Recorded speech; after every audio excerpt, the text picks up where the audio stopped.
Hey everyone, Kane here, and in this video we're gonna check up a few of the dual tower fights that I had up until I reached the point of 4200, and from tomorrow and so on, the videos are mainly going to be with level 70 mages, finally. So becoming level 70, my mages increased in a ton of hero attack, likely a little bit more than I expected. I think I said something like between 12 to 13.5 million and stuff like that, and the attack increase was just a little bit more. So I had about 8.2 million hero attack, and then it increased in about 1.8, about 5.7 million attack, almost like 6 million, something like that. Almost 6 million, so yeah, that's pretty close. It's insane, man. Like friggin' Valerie with 12 million attack, or rather, sorry, Avril with 12 million, Valerie with 14, and then I also have Tisafin with friggin' 17 million attack. Now, this should be crazy. Now, if this isn't crazy and this didn't do anything, then I'm probably gonna be pretty friggin' salty. But we're gonna check up that, I do believe tomorrow or the day after that. So I've tried maybe 10 times to 4200, and every time I reached like literally one battle away from 4200, they always sent me like friggin', I don't know, like 15, 16 million core. And sometimes I even like lost a couple of times in a row after that, like even 3 times in such a video. So in such a case, in a sense, I kind of got lucky at some point.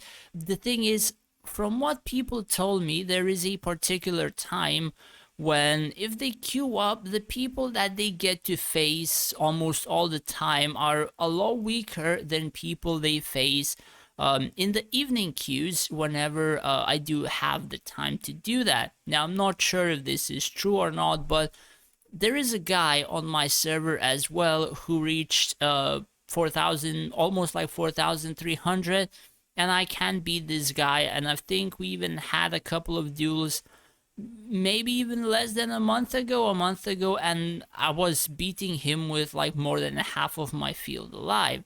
Now, unless he had some friggin' incredible, like, I don't even know, man, like big brain changes, that really shouldn't happen even now since I had pretty huge increases. So I think there is something to do with time, and I suppose majority of the good people, the working people, usually take up the evening times, whereas some people who may not play as good pick up another one. I personally haven't really tried it that much. The only time I do try those is usually, I suppose, in the last 1 or 2 days, which is gonna happen pretty soon. So that aside, the last fight that I had, it was around a similar core guy who is even above 4,200. So the guy plays good, or again, specific queue time. The thing that I faced here is my side kind of burst through, so I thought, yeah, this fight is gonna be pretty easy. And I just went to make, I think I went to make tea, or I think I went to make choco, something like that. And then I come back and I see like, fuck, my field is falling. And then I started casting abilities. So this fight, I suppose, is pretty interesting. He has level 63 and level 65 stuff. His archers do a lot of damage, so let's check the archers. So I do believe he has a lot of army attack prisms. He has a lot of crit damage, a lot of accuracy with a decent amount of attack speed. So the thing that changed on these archers is that they have received some buffs in terms of doing damage, the chance of another arrow firing, and stuff like that. So essentially, the archers of the humans got buffed, and since they have a pretty decent front line, he's able to survive for quite a bit. I don't think he has War Makers on Balrog, but as you can see, they did tank for quite a lot of damage. So let's check the battle.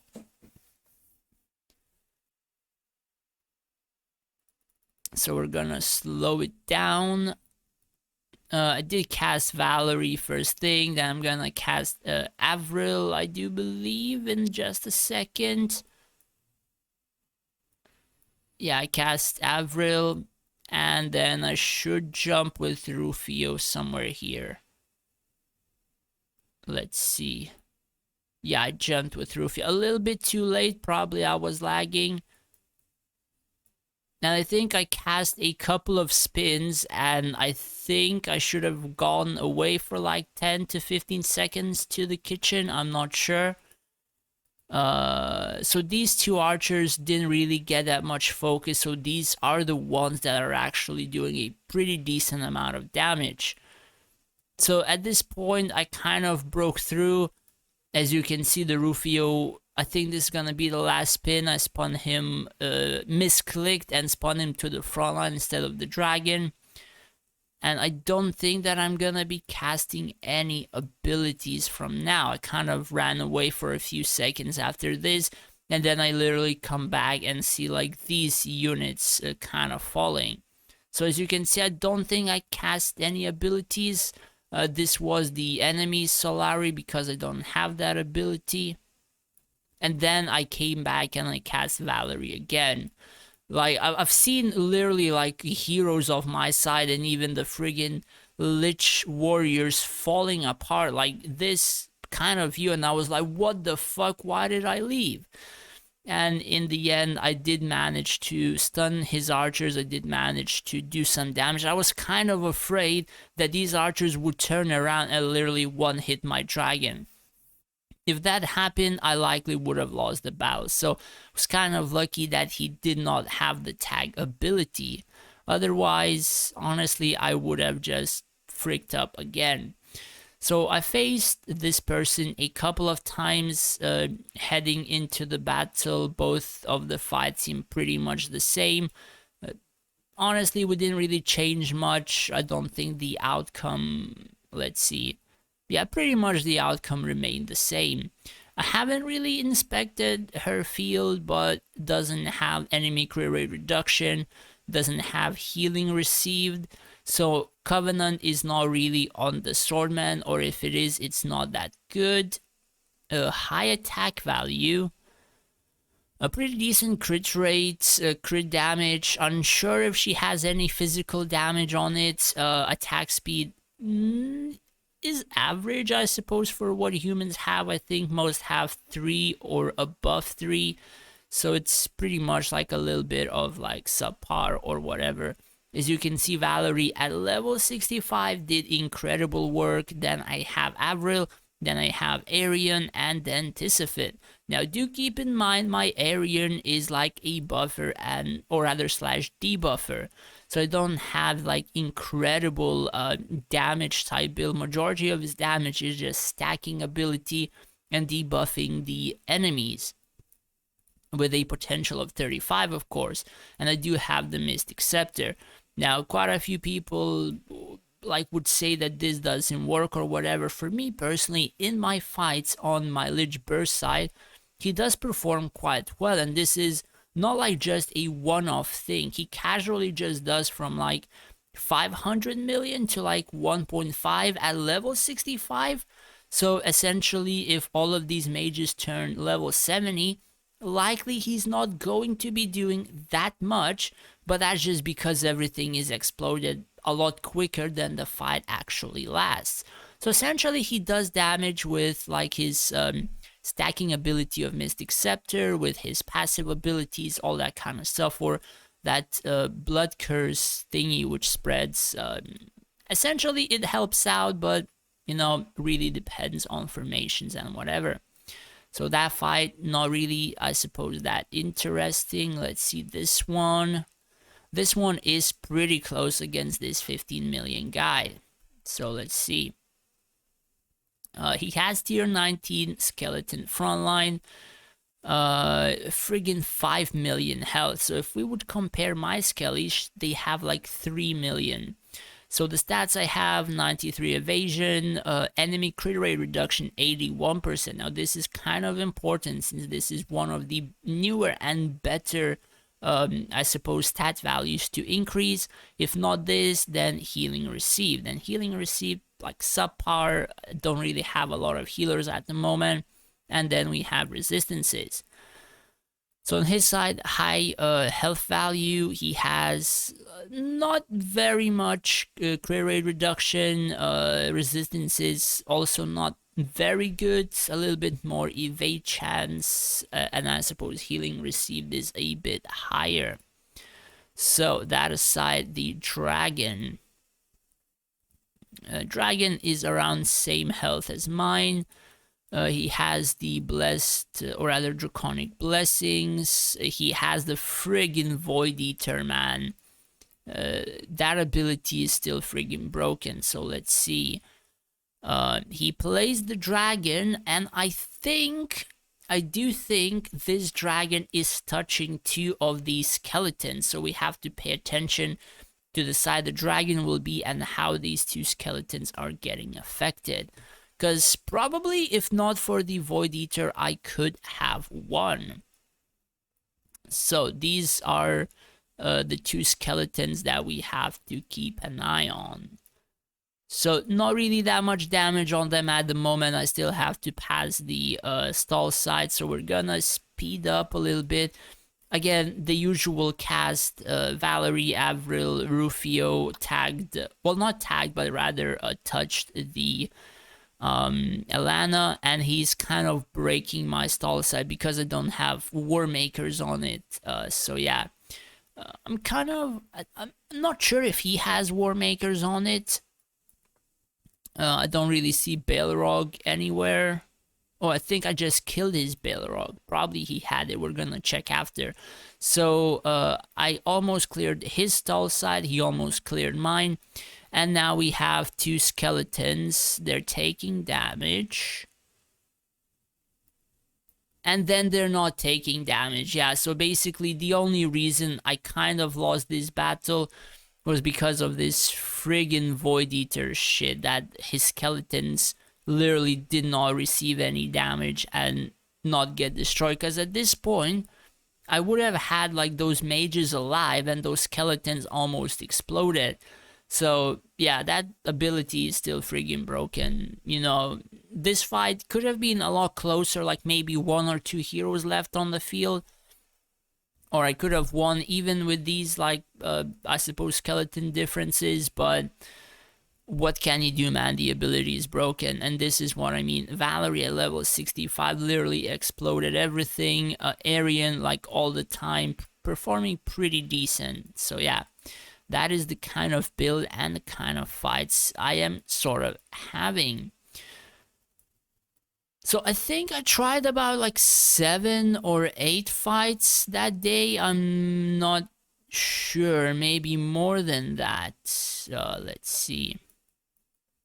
I'm just gonna show, I suppose, one more closer fight, and we're gonna call it a video right there. So this one was pretty close against this dwarf.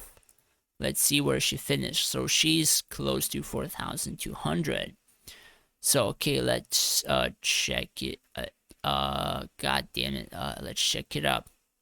So the dragon, blessings, the shield thing, and dragon scale. So she doesn't have the broken ability, but has 2 tier 4 dragon talents. Formation. So I'm not sure if this is like a specific, I suppose, dwarf formation. So if anybody wants to check for reference, this is what I kind of faced. I haven't really faced too many dwarves regardless, so let's see. So I pause it again. Facing stall side with 4 mechs. Do you believe these, I suppose, gladiators have majority of the buffing abilities or healing? Now, the gladiator went into the very front line, and as you can see, I have Tisafin literally focusing the gladiator. So if Tisafin would have been level 70 at this point, this gladiator would have died fairly quickly. So the only reason like this gladiator kind of survives this long is my majority of my damage dealers are 65. Even then, this Balrog survived for like 20 seconds. So she's blasting my skeletons on my stall side, and I'm still trying to clear the first two squads of the mechs. So basically, they cleared 4 squads of stalkers in the time where I almost cleared 2. That's how friggin' tanky it is, or how weak the level 65 mages are. So I casted, I do believe, Valerie again, and both of our dragons died almost at the same time. So this makes majority of the difference. And again, my Valerie just blasting everything, same as her Valerie right now. But I do believe I have like Arian in front, I have some skeletons, so they're not really focusing on my DPS heroes, and my Valerie was blasting that stuff pretty heavily. But yeah, level 70 mages should make a pretty huge difference. Now to check up, she has gladiators, paladins 70, rogues and mechs. She has necromancers and mages 70. Let's check generals. So generals, no, are not 70. So she has 3 researches at tier 16 maxed. And quite a few heroes level 70 as well. So let's just quickly check Balrog and see. So she has War Makers, but she has tier 2. So if she would had 4-star War Makers, like right here, basically, I would not have killed even half of her field. Solely because if you are facing a Lich formation and you have like, I don't know, 120 skeletons, 160 skeletons in your face, and you kill them, literally you are able to regenerate 160% HP. Now, if your Balrog also has this, a portion of that healing is then transferred to the, I suppose, frontline. And no, this is not like 15% or whatever. Like, majority of those healings get buffed by a bajillion of things. Even this is buffed like a bajillion of things, so it doesn't like turn to 15%.